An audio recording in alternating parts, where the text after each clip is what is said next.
You said, actually, you used some words that were helpful for me, because you say, I can see it coming. I see it coming. If you see something coming, you must have been there already, isn't it? It's not just logic. I mean, come on, be with that. I can feel it rising. I can feel the anger coming, like it's whoa, and it became louder and louder until it really manifested as kind of like this, no? So that is a sensation that we experience. It's in the body, and it's like whoa. Why? What is it getting its fuel from? Because if I go and I put, a cup of petrol in your empty car, how long is it going to go for? Okay. That's it. Done. My glass of petrol is done. Where is it getting its supply from to keep building? No? Something, it's feeding on something. It has to feed on something, and the primary food is identity. History and identity is running. It's meaning that it's got a context. Now it starts to put reason and meaning, or whatever it may be. And it's gassing up. But I want you to not forget something. Without you, the weakness of it does not exist. Please, take a moment. Without something earlier than it, because that is a crisis, that is a state, that's an energetic state that you experience in the body. But it's as identity with it also. So when I ask you, okay, let it run, don't try and change that, but just be aware, just stay as the weakness. What is weakness? Weakness means that which is aware of something but is not involved in it. Any legal person here, they will tell you that if you go into something and you are merely witnessing, you cannot be caught for the crime. Your only weakness. The court loves you. You help them to determine the outcome of something. Your only weakness. But the minute you get involved in the scene, you become part of the crime scene, isn't it? The anger may come, the energy, like anything else, come and have come before and have gone. Has anything in your life ever come and stayed? In the way that it impacted from the first moment. Everything come and go. Everything come and go. You see, but when it's come, does it create a victim? Because it's something now, something wants it to go. Or something is riding on it.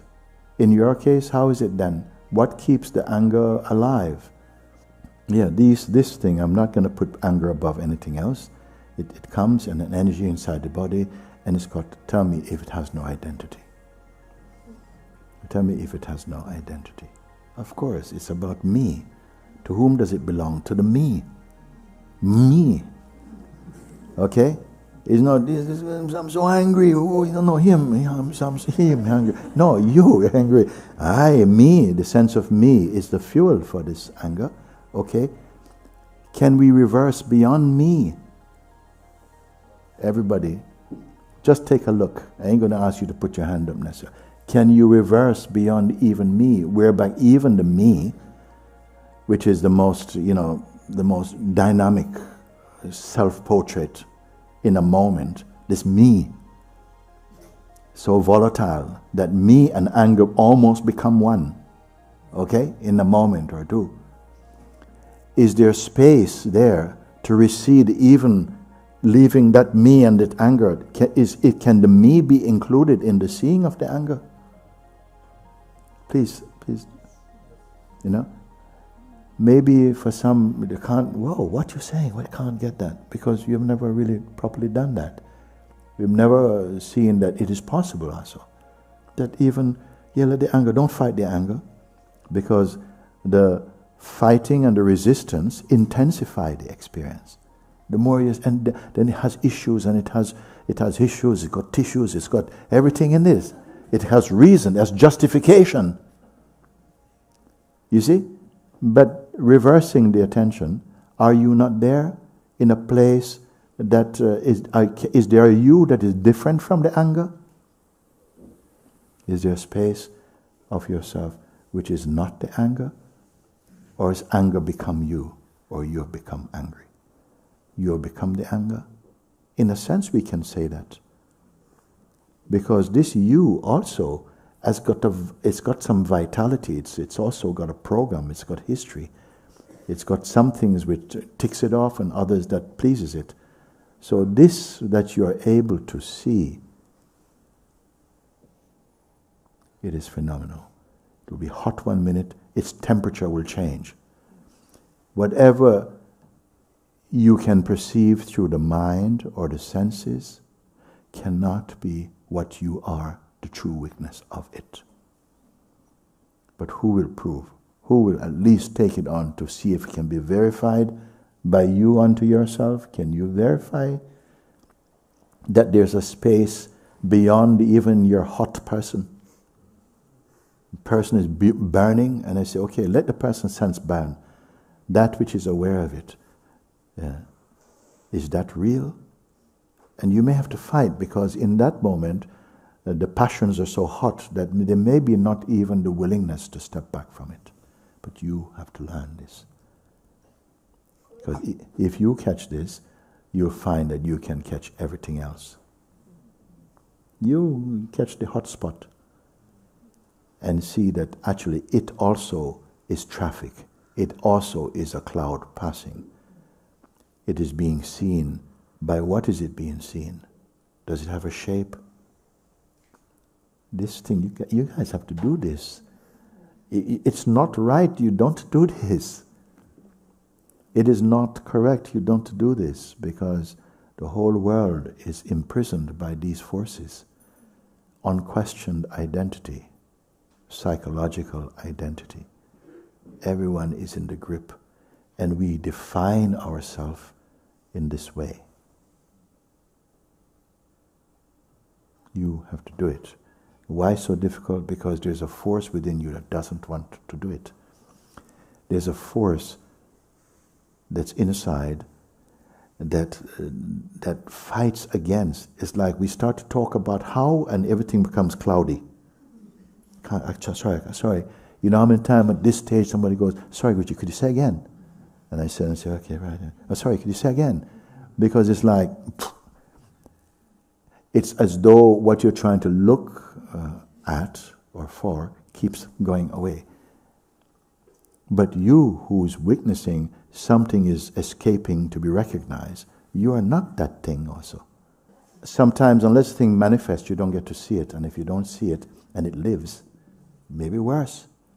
So it comes and you have a chance to say, whoa, or like some reflex, you're already up riding. You and your horse is already going, okay? And I say, whoa. Either dismount or see that both the rider and the horse are actually some play watched inside a place that is not galloping about. Has anybody come to that? In how many seconds? When you're out of it, you know, but this was just crazy. What is that? It doesn't exist in the place of being. It exists in the place of becoming, in the place of person. It lives. It becomes part of your biography, of your autobiography. But there's a place which is beyond biography. Here, the most true. Somebody may say, what's the point of that? I need to register as a phenomenal entity. I have a passport, I come from somewhere, I've got to acknowledge that. I say, sure, you acknowledge. If a sage is going to an airport, they can't say, listen, I have no passport, I'm universal. Unless this is meant to something happen. And they say, Swamiji, of course, you need no passport, you go on. No, but I don't think they would have this. So some identity, a little bit to play in the world is, of course, it's there. But your entire overview and your internal view is completely changed. The perspective, all that changed is the change from person to presence. That's the only change. Okay? It's not that you get more muscle, you get taller, you whatever like this. No, only the shift from occupying and living in the state of personhood Like, I, me, yeah, who you think you're talking to? I got graduated from this one, from person to presence, in which the sense of person can be seen. When the person can be seen, all that gelignite is turned into curry powder. When you can see. But there are forces, internal and apparently external to the form, that seem to, they don't go away so quickly.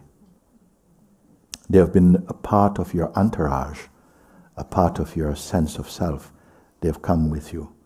Why? Because you have a label of being somebody. And everybody has some characteristic. Everyone has some autobiography. So for someone to recede, to rise above in this way, and everyone is capable, maybe not at the same time. Your potential is here, your capacity may not be yet ready. If you are too anchored in feelings and the world and have too many concepts, you may find it's the strength to even take this on is not even apparent for you. There are many people in the world, this conversation, that walk out and gone, ice cream and coffee. Not for them. Why you? Because perhaps your time hearing these things, and that they actually transform into